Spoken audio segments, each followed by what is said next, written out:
এবারের গল্প কাগজের সার্কেল। শোনো বউ, আজকে তাড়াতাড়ি কাজে যেতে হবে। জানোই তো সাইকেলটার অবস্থা। তাড়াতাড়ি না গেলে পাশের গ্রামে যেতে যেতে অনেক বেলা হয়ে যাবে। খাবার তো রান্না হয়ে গেছে, তুমি তাড়াতাড়ি তৈরি হয়ে নাও। আমি তাড়াতাড়ি গোসলটা সেরে আসছি। আর যদি এভাবে দেরি হয় তাহলে মালিক হয়তো কাজেই রাখবে না। রত্না, খাবার বেড়ে দিয়েছি, তোর বাবার সাইকেলে রেখে আয়।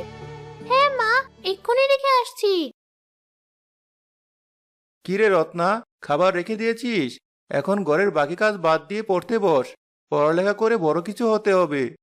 বাবা, সাইকেলটা কত পুরনো হয়ে গেছে। কত কষ্ট করে সাইকেল চালিয়ে পাশের গ্রামে কাজে যাও। একটা নতুন সাইকেল কেন কিনছো না? কিনবো, টাকা পয়সা জমানো শুরু করে দিয়েছি। আর কয়েকটা দিন যাক, দেখবি ঠিকই একটা নতুন সাইকেল কিনে নিব। ছোটবেলা থেকেই তোমাকে এই একই সাইকেল ব্যবহার করতে দেখছি। নতুন সাইকেল কিনলে পুরনো সাইকেল কিন্তু ফেলবে না। এটা আমরা আমাদের বাড়িতেই রেখে দেব। ঠিক আছে ঠিক আছে, আমি এখন চললাম। এবার মালিককে বলতেই হবে কয়েকটা টাকা যেন ধার দেয়। একটা নতুন সাইকেল না কিনলে আর হচ্ছেই না। প্রতিদিন এভাবে কাজে দেরি হয়ে গেলে মালিক আমার উপর রেগে যাবেন। এতে আমার নিজেরই আয়ের উপর প্রভাব পড়বে। এসো জমিদার সাহেব, তোমার জন্য অপেক্ষা করছিলাম। আজও পুরো 15 মিনিট দেরি করে এসেছিস। তোর জন্য কি আমার বাকি সব কাজ আটকে বসে থাকতে হবে নাকি? ক্ষমা করে দিন। জানেনই তো আমি পাশের গ্রাম থেকে এই গ্রামে কাজে আসি। একটু দেরি হয়ে যায়। সাইকেলটার চেন রাস্তার মধ্যে নষ্ট হয়ে গিয়েছিল, ওটা ঠিক করতেই দেরি হলো। জানিস যেহেতু এত দূর থেকে আসতে হবে, তাহলে হাতে আর একটু সময় নিয়ে কেন আসিস না? যা, তাড়াতাড়ি কাজে লেগে পড়। তোর কাজ ভালো, এজন্যই এখনো রেখেছি। তা না হলে তোকে কবে আমার এই কারখানা থেকে বের করে দিতাম। মালিক, কিছু মনে না করলে আমি একটা কথা বলতে চাই। হ্যাঁ, যা বলো তাড়াতাড়ি বল। আমার হাতে অত সময় নেই। আমাকে আবার কাল শহরে যেতে হবে। আমাকে কিছু টাকা ধার দিন মালিক। আমার বেতন থেকে একটু একটু করে কেটে নেবেন। আমার একটা নতুন সাইকেলের খুবই প্রয়োজন। না না, সে আমি দিতে পারবো না। শহরে যাচ্ছি নতুন কারখানার যন্ত্রপাতি আনতে, সেখানে অনেক টাকার প্রয়োজন। ঠিক আছে, তাহলে আর কি করার, আমি গেলাম আমার কাজে।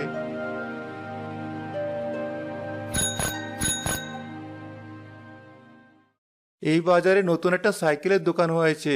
দেখে আসি সাইকেলের দাম কত। ভাই শোনো, এই সাইকেলগুলোর দাম কত? কিনবে নাকি সাইকেল? এই সাইকেলগুলো অনেক ভালো, খুব তাড়াতাড়ি এক জায়গা থেকে অন্য জায়গায় পৌঁছে দেবে। এগুলোর দাম বেশি না, মাত্র 5,000 টাকা। কি বলছো, এত টাকা? আমি তো আমার এই সাইকেলটা কিনেছিলাম মাত্র 1,500 টাকা দিয়ে। এখন এত দাম বেড়ে গেছে? আরে, ওটাকে তুমি সাইকেল বলো? ওটা তো এখন ভাঙ্গারির কাছে বিক্রি করলেও কিনতে চাইবে না। এর থেকে একটু কম দামের মধ্যে কিছু হবে নাকি? আরে বাপু, তোমার কাছে টাকা নাই যেহেতু, তাহলে সাইকেল দেখছো কেন? সরো সরো, তোমার জন্য আমার অন্যান্য খরিদ্দার আসবে না। টাকা যখন হবে তখনই কিনতে এসো। এর থেকে আবার কম দামে সাইকেল কিনতে এসেছে। মজিদ মন খারাপ করে বাড়ি ফিরে যায়। আজ ফিরতে সন্ধেই করে ফেলেছো। আর একটু বেলা করে ফিরলে তো পথঘাট অন্ধকার হয়ে যেত। তখন কি করে এই সাইকেল নিয়ে বাড়ি ফিরতে? আমি একটু বাজারে গিয়েছিলাম, নতুন সাইকেলের দোকান হয়েছে সেখানে। সাইকেলের দরদাম করে দেখলাম। পছন্দ হয়েছে কোনো সাইকেল? পছন্দ তো হয়েছেই, কিন্তু কি করে কিনবো বউ? 5,000 টাকা দাম বলছে।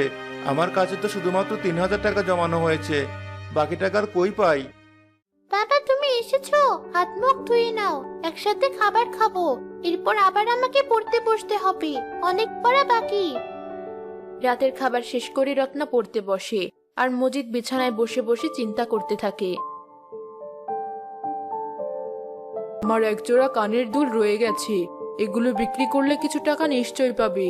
সেগুলো দিয়ে না হয় তোমার একটা নতুন সাইকেল কিনে ফেলো। সে কি বলছো? এই একজোড়া কানের দুলই তোমার বাকি আছে? এগুলো আমি বিক্রি করতে পারবো না। এটা আমাকে করতে বলো না। এই কানের দুল আমি প্রতিদিন পরে বসে থাকি নাকি? এটা আমার কোনো প্রয়োজন নেই, একটা নতুন সাইকেলের বেশি প্রয়োজন। তুমি এগুলো বিক্রি করে একটা নতুন সাইকেল কিনে নাও। তা না হলে দেরি করে কাজে যাওয়ার জন্য হয়তো কাজটাই থাকবে না, তখন না খেয়ে পথে বসতে হবে। তুমি ঠিকই বলেছো, তবে চিন্তা করো না। ঠিকই টাকা জমিয়ে আমি তোমাকে আবারও এমন একটা কানের দুল বানিয়ে দেব। এখন এত সব চিন্তা না করে ঘুমিয়ে পড়ো। কাল সকালে বাজারে গিয়ে নতুন সাইকেল কিনে এরপরে কাজে যেও।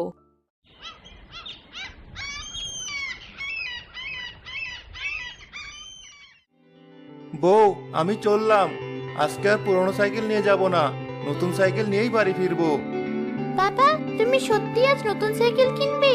কি যে খুশি লাগছে আমার। এখন তাহলে পুরনো সাইকেলটা বাড়িতেই থাকবে, আমি টিং টিং করে এটার বেল বাজাবো। মজিদ খুশি মনে বাজার থেকে নতুন সাইকেল কিনে তার কাজে চলে যায়।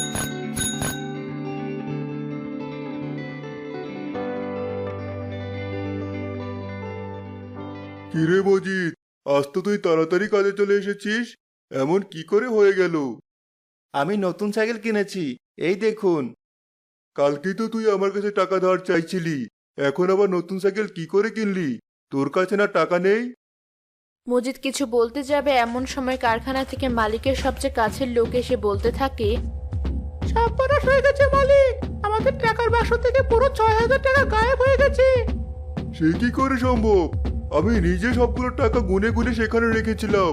আজকে শহরে গিয়ে সেই টাকা দিয়ে যন্ত্রপাতি কিনতে হবে। এমন তো কখনো হয়নি, আমাদের এই কারখানায় তো এর আগে কখনো চুরির ঘটনা ঘটেনি। সেটাই তো আমি বলছি, তুই তোর এই সাইকেল কত দিয়ে কিনেছিস? পুরো ৫,৫০০ টাকা নিয়েছে। ও আচ্ছা, তাহলে আমার চুরির টাকা দিয়ে এই সাইকেল কেনা হয়েছে, তাই না? কি বলছেন মালিক? আমি আর চুরি? অসম্ভব ব্যাপার, আমি এত নিচু কাজ কখনোই করব না। আগে তো কাজে শুধু দেরি করে আসতি, কাজ ঠিকমতো না করেই বাড়ি ফিরে যেতি, আর এখন চুরিও করতে শুরু করেছিস। এই তাড়াতাড়ি ওর সাইকেলটা ওর কাছ থেকে নিয়ে নে, এটা বিক্রি করেই চুরির টাকা শোধ হয়ে যাবে। আর এই চোরকে আমার কারখানা আশেপাশের জন্য আর কখনো দেখতে না পাই, একে বের করে দে এক্ষুনি। দয়া করুন মালিক, আমি এমন কিছুই করিনি, আপনার ভুল হচ্ছে কোথাও। অনেক বোঝানোর পরও মজিদের কথা কেউ বিশ্বাস করে না। তার সাইকেল ছিনিয়ে নিয়ে তাকে কারখানা থেকে বের করে দেওয়া হয়। ওরা কপাল আমার, এখন আমি বাড়িতে কোন মুখ নিয়ে যাব? সাইকেল কিনেছি, সেই সাইকেলটাও দেখাতে পারলাম না। আমার সাথে কেন এমন হয়?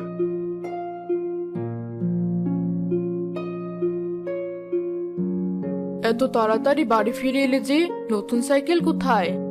কি আর বলবো, উপরওয়ালা হয়তো আমাকে আমার কোনো পাপের শাস্তি দিচ্ছেন। মজিদ তার স্ত্রীকে সম্পূর্ণ ঘটনা খুলে বলে। সে কি, এ তো ভারী অন্যায় হয়েছে তোমার সাথে, এ নিয়ে কিছু করবে না? কি আর করার, কিছুই করার নেই, নতুন কোনো কাজ খুঁজে নিতে হবে। তবে রত্নাকে কিছু বলো না, বেচারি আরো বেশি কষ্ট পাবে। তখন রত্না স্কুল থেকে বাড়ি ফিরে এসে সবকিছু শুনতে পায়। বাবার সাথে কেন এমন হলো? আমি বরং বাড়ি থেকে ঘুরে আসি, এখন গেলে বাবা আরো কষ্ট পাবে। রত্না নদীর পাড়ে চলে যায় এবং সেখানে বসে কাগজ দিয়ে সাইকেল বানাতে শুরু করে।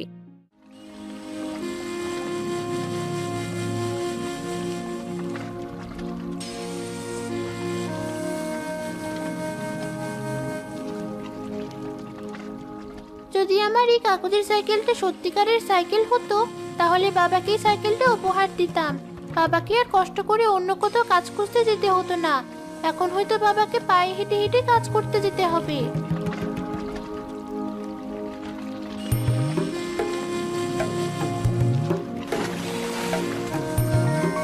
তোমাকে অনেকক্ষণ যাবত এখানে বসে কাঁদতে দেখছি, কি হয়েছে তোমার? আমি হয়তো তোমাকে সাহায্য করতে পারবো। আপনি সত্যি আমাকে সাহায্য করতে পারবেন? হ্যাঁ মেয়ে, বলো কি চাই তোমার। আমি জানি তুমি নিজের জন্য কিছু চাইবে না, আর নিজের কষ্টেও কাঁদছো না। আপনি ঠিক ধরেছেন জলপরি, আমার বাবা খুব ভালো মানুষ, কিন্তু তার সাথে আজ খুব খারাপ একটা ঘটনা ঘটেছে। রত্না জলপরীকে সব খুলে বলে। সত্যি খুব খারাপ লাগছে তোমার বাবার কথা শুনে। তুমি তোমার বাবার জন্যই কাগজের সাইকেলটা বানিয়েছো? যদি কাগজের সাইকেলটা সত্যি আসল সাইকেলের মতো হতো তাহলে তো ভালোই হতো, কিন্তু আমি জানি এটা অসম্ভব। ঠিক আছে, আমি এক্ষুনি কাগজের সাইকেলটাকে বিশাল বড় একটা আসল সাইকেলে রূপান্তরিত করে দিচ্ছি। এটা দেখতে কাগজের সাইকেলের মতোই থাকবে, কিন্তু এর গতি অন্যান্য সাইকেলের থেকে আরো বেশি হবে।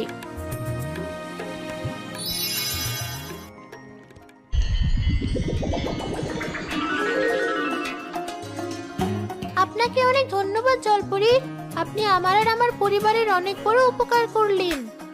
এখনো আমার উপকার শেষ হয়নি। এই যে তোমার কাগজের সাইকেলে একটা শব্দ হওয়ার জন্য বিল আছে, এই বিলে চাপ দিলে স্বর্ণমুদ্রা বের হবে। শুধুমাত্র জরুরি ব্যবহারের জন্যই এই বিলের ব্যবহার করো। অবশ্যই জলপরি। জলপরি সেখান থেকে গায়েব হয়ে যায় আর রত্ন সাইকেল নিয়ে বাড়ি চলে আসে।